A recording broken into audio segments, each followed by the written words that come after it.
Voilà que la période de l'Avent a commencé, que nous avons allumé notre première bougie sur nos couronnes. Et puis, alors que je suis venue ici à l'église pour trouver le carton des décorations de Noël, j'ai aussi découvert un vieux livre qui semblait nous attendre. Et je me suis dit que je pouvais vous inviter à venir découvrir avec moi ces récits qui ont fait visiblement un long voyage pour arriver jusqu'à Courtelary. Alors peut-être qu'on peut aller s'installer confortablement pour découvrir tout cela ensemble. À tout de suite. Voilà. Il était une fois 3 enfants qui s'appelaient Benjamin, Léa et Nicolas. Leur maman aimait bien leur montrer toutes les étoiles dans le ciel et leur apprendre leurs noms. Souvent, ils sortaient dans le jardin en famille et ils observaient le ciel. La maman leur disait alors: Regardez cette étoile brillante, c'est l'étoile polaire. Avec six autres étoiles, elle forme la petite ours, parce qu'on dirait un ours couché. Et comme ça, ils apprenaient le nom de toutes les étoiles qu'ils pouvaient voir. Et un soir, alors qu'ils sont seuls, Benjamin remarque une étoile qui brille très très fort, bien plus que les autres. « Elle bouge !» dit-il à son frère et à sa sœur. « C'est sûrement un avion !» répond Nicolas.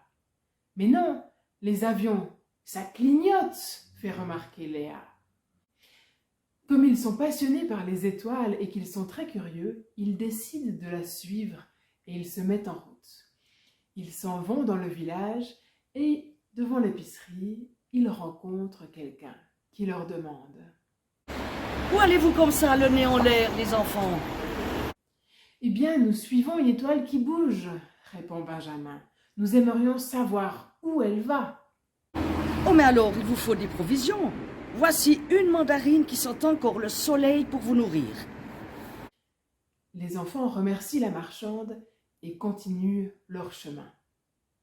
Un peu plus loin, ils s'arrêtent sur le bord du trottoir parce qu'ils ont vu le fleuriste qui préparait de belles installations.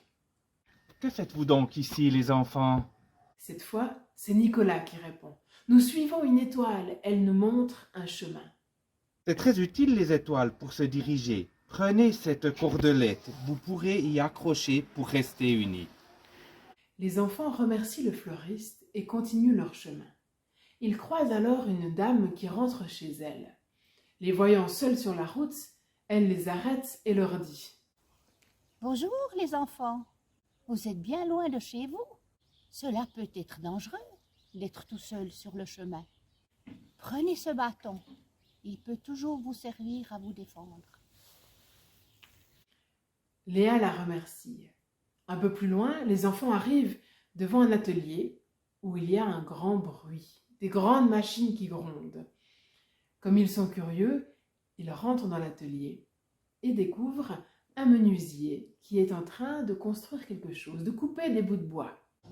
Et les enfants, quelle drôle d'idée de voyager sans bagage. Ni d'outils, tenez, prenez ces clous, ils pourront vous être utiles. Voilà. Chouette, s'exclame Benjamin, on pourrait peut-être se construire une cabane avec ces clous. Mais quand ils ressortent de l'atelier, l'étoile brille de plus en plus fort.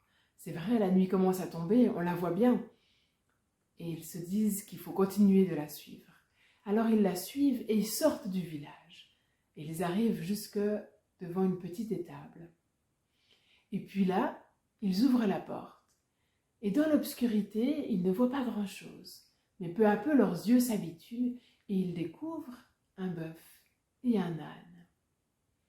Et puis, gentiment, ils voient que dans la paille, dans le foin, au milieu de tout ce foin, il y a un nouveau-né, un petit nouveau-né.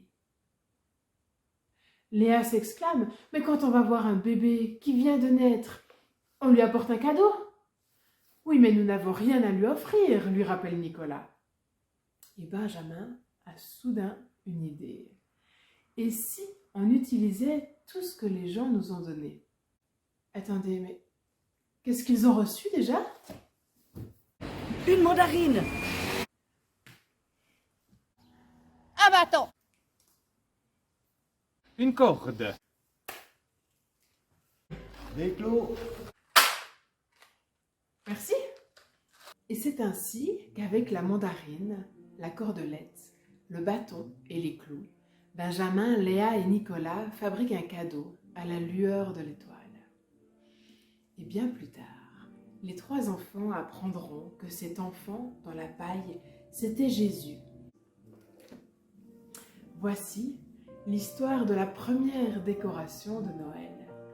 Cette première décoration que nous pouvons aussi accrocher chez nous ou alors dans nos églises.